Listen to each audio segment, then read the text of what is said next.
deeper we go into the ocean, the bigger life becomes. Not brighter, not faster, not more complex, just bigger.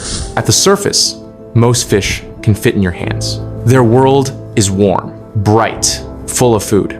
But as depth increases, light disappears. Temperature drops, pressure rises, and life begins to change.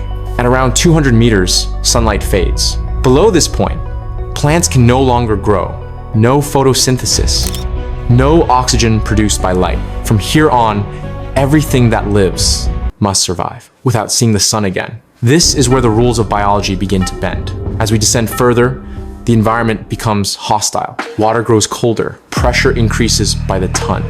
Food becomes scarce, yet instead of shrinking, many animals begin to grow larger, much larger. Scientists call this phenomenon deep-sea gigantism.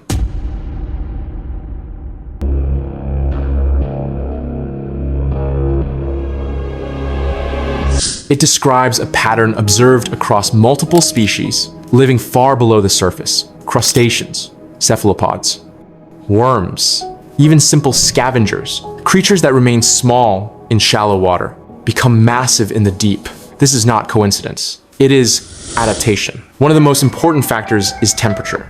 Deep ocean water is cold, often just above freezing. Cold water holds more dissolved oxygen than warm water. That oxygen allows animals to support larger bodies while using less energy. Their metabolism slows. Their movements become deliberate. Their lifespan increases. In this environment, growing large is not a disadvantage. It is efficient. Near the surface, size is expensive. A large body needs constant food, constant movement, constant oxygen. But in the deep ocean, everything slows down. A large body loses heat slowly, stores energy efficiently, and survives longer between meals. Down here, being big is economical. Food is another key reason.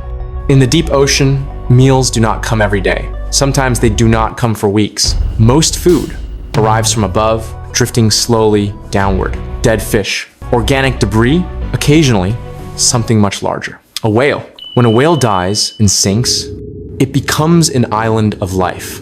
For years, scavengers arrive first, then crustaceans, then bacteria. The largest animals feed the longest. Small creatures eat quickly and disappear. Large bodies endure.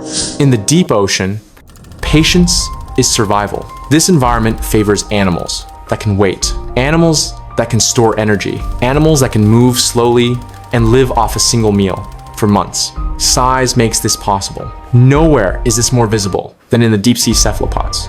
The giant squid lives far below the surface, hidden in darkness. Its eyes are among the largest in the animal kingdom, designed to detect faint movement in near total blackness. Its tentacles stretch longer than a bus, not for speed, but for reach. Even larger is the colossal squid, heavier, thicker, armed with rotating hooks instead of simple suckers. It is built not for chasing prey, but for grappling something large in the dark. These animals do not look exaggerated. They look exactly as large as they need to be. Crustaceans follow the same pattern. The Japanese spider crab begins life small, but in deep water, it grows slowly for decades. Its legs stretch outward until it spans more than 12 feet. Movement is slow. Energy is conserved. Nothing is wasted. Even scavengers become giants. The giant isopod is closely related to the small pill bugs found on land. But in the deep sea, it grows to the size of a dog. It can survive years without eating. When food appears, it feeds heavily, then waits again. These creatures are not rare anomalies. They are normal outcomes of a world without light, without steady food, and under crushing pressure. Their appearance often unsettles us. Large eyes, pale or transparent bodies, oversized mouths, teeth that never fully disappear. But this is not horror. It is efficiency. In the deep ocean, there is no need for color, no need for symmetry, no need for beauty. There is nothing to impress. Evolution strips away everything unnecessary. What remains is function. Pressure shapes everything here. At great depth, water presses with thousands of tons of force. Anything rigid fails. Only flexible bodies survive. Soft tissue, gel-like structures, slow, controlled movement. This is why deep-sea life looks unfamiliar.